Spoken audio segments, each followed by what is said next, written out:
Long ago, in a kingdom far away, there ruled a king who was loved by all. But the beloved queen had fallen gravely ill, and the king watched helplessly as his beautiful wife grew weaker each passing day.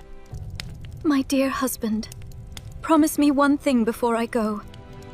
Promise me you will only marry again if you find a woman. I promise, my love. I swear upon my crown and kingdom I shall never marry another unless she matches your beauty. And so the kind queen passed from this world, leaving behind a broken-hearted king and a young daughter.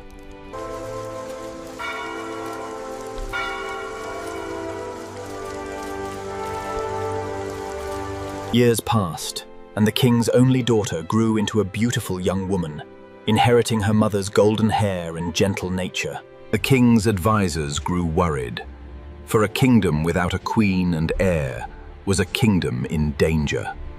Your Majesty, you must marry again. The kingdom requires a queen, and you require an heir to your throne. The king searched far and wide for a new bride, but no princess could match the beauty of his late queen. But then, a terrible thought entered the king's mind, a thought so wicked it should never have been thought at all. For the king's daughter had grown to be even more beautiful than her mother, with the same golden hair that fell to her waist. The king looked upon his own daughter and saw the image of his lost queen. A madness took hold of his heart. My daughter, I have decided. You shall be my new queen, for only you possess the beauty of your dear mother. The princess was horrified beyond measure.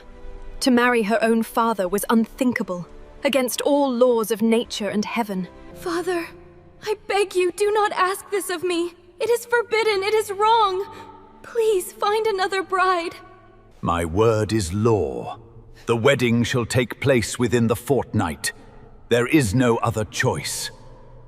The princess fled to her chambers in despair, but she was a clever and brave young woman, and she would not give up so easily.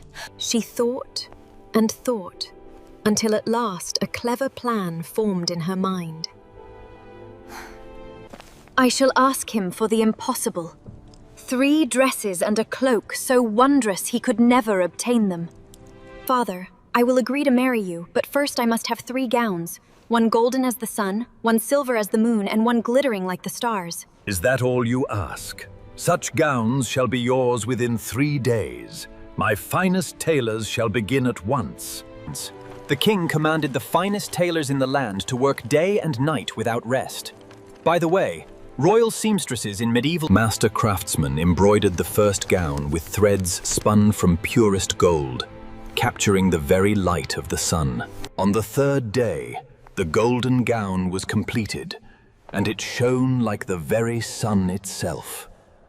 The princess's heart sank, for the first impossible task had been accomplished with frightening speed. That very night, the tailors began the silver gown, working under the light of the moon they sought to capture. You see, my daughter, nothing is impossible for your king. The 3rd gown shall also be yours. Finally, the 3rd gown of stars was crafted, with thousands of real diamonds catching every light. All 3 impossible gowns were now complete. The princess felt her last hope slipping away. One more chance. I shall ask for a cloak made of 1,000 different furs, 1 piece from every animal in the kingdom. Surely that he cannot accomplish. One last gift I require, Father. A cloak made of 1,000 different furs, 1 small piece from every kind of animal in your kingdom. Very well.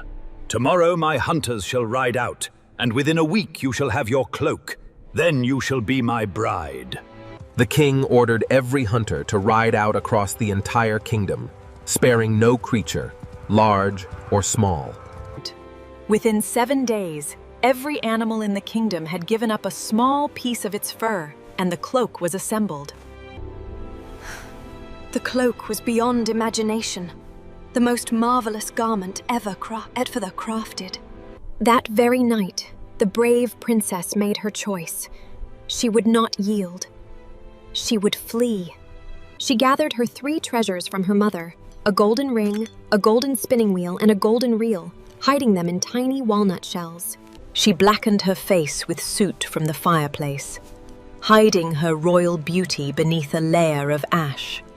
Wrapped in the cloak of 1,000 furs, she became Allerleirauh, all kinds of fur, a beggar maid no one would recognize. Under the cover of darkness, she crept past sleeping guards, through corridors she had known all her life. At the smallest gate, she paused but for a moment to bid farewell to the only home she had ever known. Into the wild forest she ran, with no plan but to escape as far as her feet could carry her. For hours she ran without stopping, until her legs could carry her no further. At last, she found shelter in the hollow of a great oak tree, where she slept the deep sleep of the exhausted. Meanwhile, far away in a neighboring kingdom, a hunting party consisting of various Latin American knights and their squires was riding out at dawn. In a kingdom far from Allerleirauh's home, a young king rode out with his hunters to chase the morning's game. The hounds caught a strange scent and led the hunters to a great hollow oak. What strange creature do my hounds have cornered? Bring it forth, men. Let us see what hides in the tree. What they found astonished them all. A strange, furry creature, neither beast nor wholly human. What manner of being are you, little creature? Speak, for we mean you no harm. I am but a poor orphan, your majesty, with no father nor mother. I beg only for shelter and a place to work. Take her back to the castle. She shall have a place in the kitchens, where she can earn her keep with honest work. And so the princess came to a new castle, a place where no one knew her royal name. The head cook was a gruff but fair man, and he took one look at the strange furry creature and put her straight to work. You shall sleep in the little cupboard under the stairs where no light reaches. You shall carry water, chop wood, and clean the ashes. Now get to work, furry! And so the princess slept in a tiny cupboard under the stairs, far from the soft beds and silk pillows she had once known. From dawn till dusk, she carried water, chopped wood, swept ashes, and did the hardest work in the kitchen. The work was hard and the days were long, but she never complained, for she was safe from her father's terrible plans. That furry creature works harder than any other. Strange thing she is, but a useful one. At night, when all were asleep, she would secretly take out her mother's treasures and remember the woman she once was. Hear ye, hear ye! Tonight the king hosts a grand ball. Princesses from every kingdom shall come, for the king seeks a bride. Allerleirauh heard the news, and an audacious idea began to bloom in her clever heart. Please, sir, may I go upstairs for just 1 hour to watch the ball from the doorway? I promise to return for my work. Ha! Go on then, furry. But mind you, 1 hour only, and you must prepare the soup for the king before you leave. With great care, she prepared the king's soup, and in secret she dropped her mother's golden ring into the bowl. In her tiny cupboard, she transformed from soot-covered servant to dazzling beauty. The ballroom was a sight beyond compare, filled with the most beautiful princesses from every corner of the realm. And then she entered, a vision in gold, and every eye in the ballroom turned to her. The young king saw her, and in that moment his heart was lost forever. Fair lady, would you grant me the honor of this dance? I have never seen beauty such as yours. They danced as if they had known each other forever. Two hearts speaking without a single word. Tell me your name, fair lady. From what kingdom do you come? I must know who has so completely captured my heart. I come from the land where they throw shoes at people's heads, your majesty. Forgive me, but I must go. Before the king could stop her, she vanished into the crowd and out of the ballroom. In her cupboard, she swiftly hid the gown and returned to her form as a humble kitchen servant. The king returned to his rooms heartbroken and asked for the soup he had not eaten. But as he ate, his spoon struck something hard. What is this?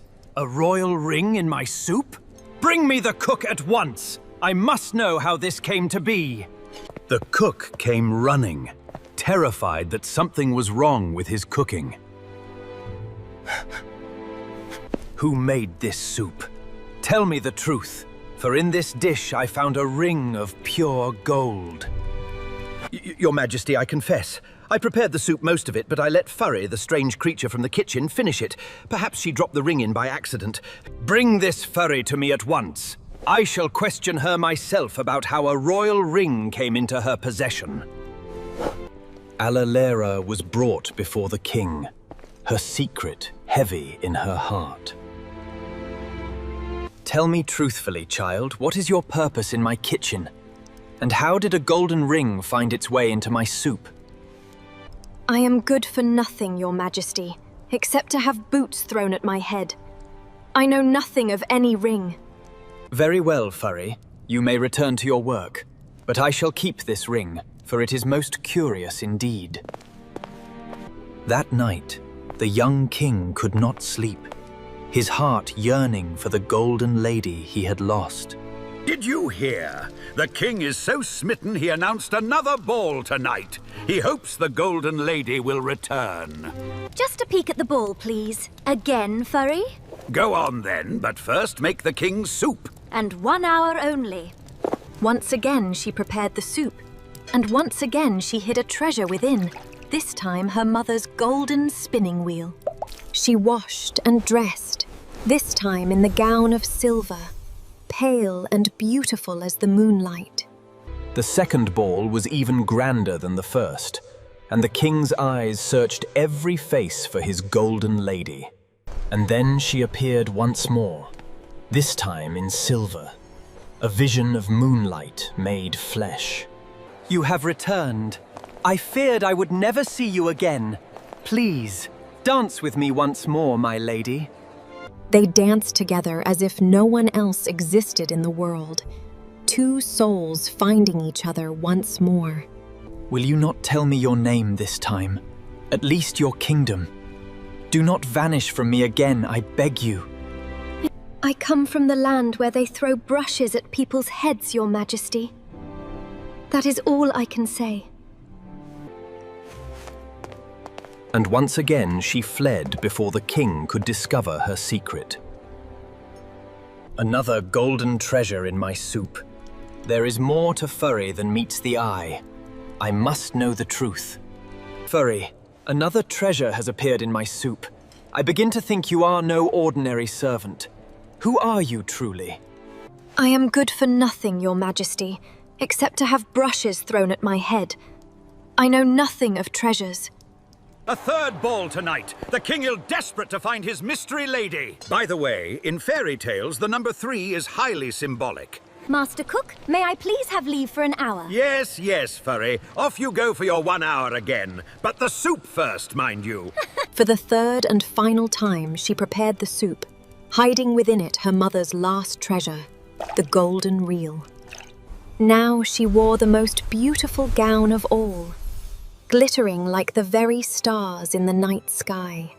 And she appeared one final time, dressed as the night sky itself, beauty beyond all mortal description. My love, you have come back to me. I cannot bear to lose you again. Tonight you must stay. They danced longer than ever before, the king holding her tightly as if he would never let go. Unbeknownst to her, the clever king slipped a golden ring onto her finger as they danced. She fled once again, but this time the king did not give chase, for he had a plan. In her haste, she did not notice the king's ring on her finger, nor a small spot of clean skin she failed to suit. Bring me Furry, a sleek Siamese cat, from the kitchen. This time, I shall have the truth. Show me your hands, Furry. Let me see them. My ring. You wear my ring. You are her. You have been her all along. With trembling hands, the king wiped away the soot and pulled back the hood, revealing his lost princess at last. My beautiful one, you shall never leave me again. Will you be my queen and my wife? Yes, my dear king. I shall tell you all my story, and I shall be your wife with all my heart. Drinces. And so the princess who fled her own kingdom became the bride of a king who loved her for her own dear self. And they lived happily ever after, the kingdom rejoicing in the love of their wise king and his courageous queen.